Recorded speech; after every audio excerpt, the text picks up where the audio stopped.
Pemirsa, di tahun pemilu publik dikejutkan dengan keputusan pemerintah menaikkan anggaran pembelian alutsista hingga 61,7 triliun rupiah lebih.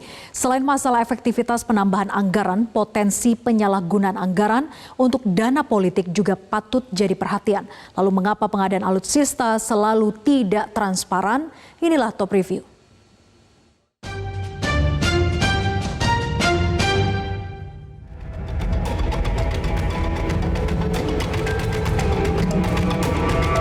Hari Selasa 28 November lalu, Presiden Joko Widodo menggelar rapat internal di Istana Bogor.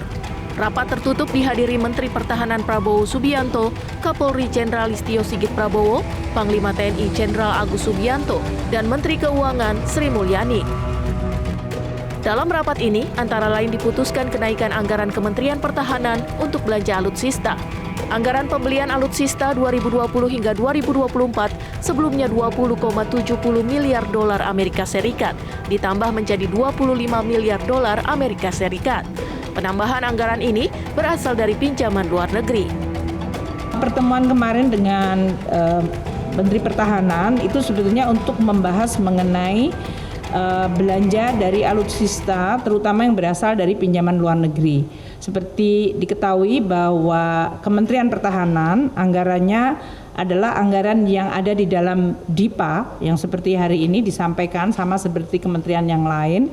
Namun untuk Kemenhan ini ada alokasi yang cukup signifikan yaitu dari pinjaman luar negeri.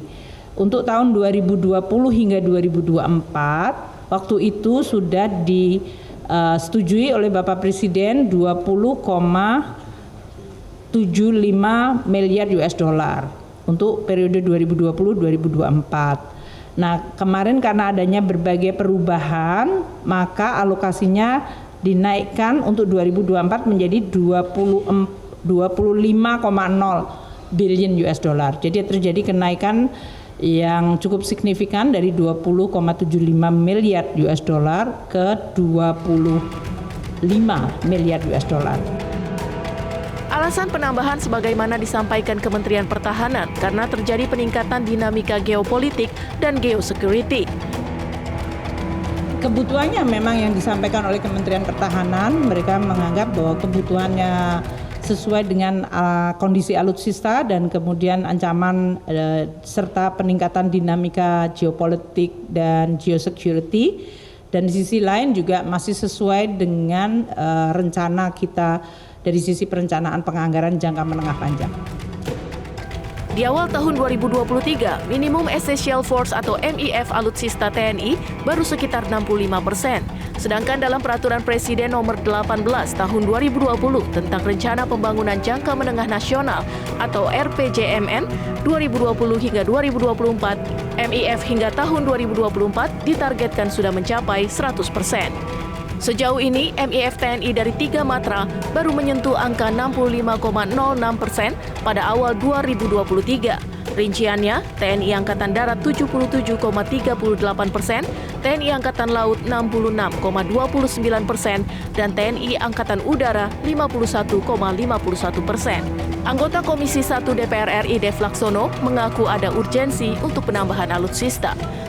Kita lihat bahwa urgensinya semakin meningkat dengan adanya pesawat jatuh, terus situasi yang terus meningkat, keamanan baik dan berkaitan juga dengan kedaulatan negara, situasi di Papua. Peneliti senior imparsial sekaligus Ketua Badan Pengurus Sentra Inisiatif Al-Araf mempertanyakan efektivitas penambahan anggaran di penghujung masa pemerintahan Presiden Joko Widodo. Di samping itu, ada masalah dengan Menteri Pertahanan yang fokusnya sudah beralih ke pencapresan. Menurut saya, di akhir sisa pemerintahan ini kenaikan anggaran pertahanan tentu menjadi banyak pertanyaan karena efektivitasnya tentu akan menjadi rumit dan kompleks dalam sisa akhir pemerintahan ini. Gitu.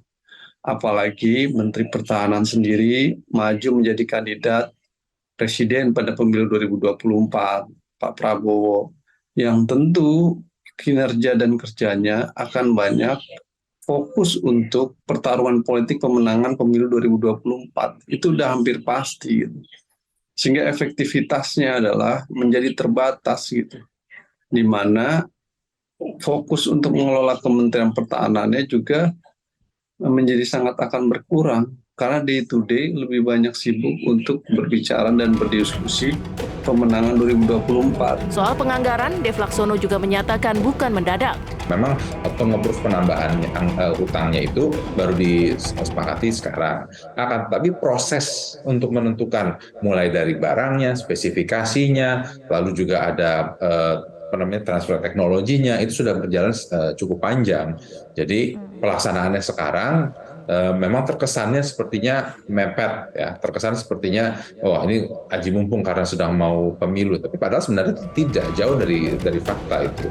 Penambahan anggaran berasal dari pinjaman luar negeri, jumlahnya cukup besar, yakni lebih dari 4 miliar dolar atau sekitar 61,7 triliun rupiah.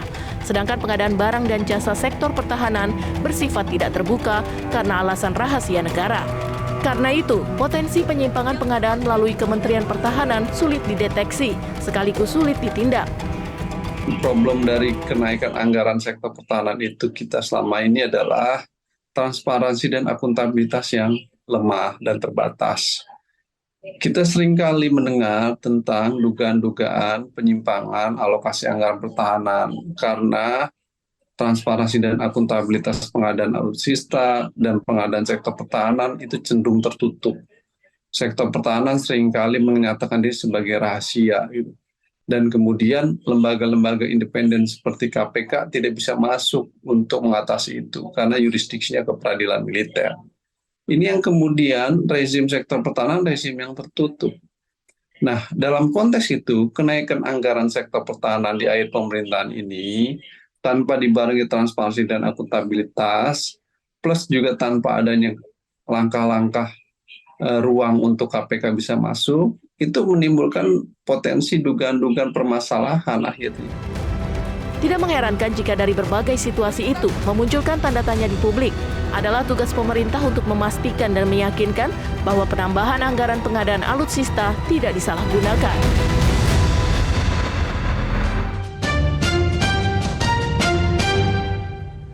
Jelajahi cara baru mendapatkan informasi. Download Metro TV Extend sekarang.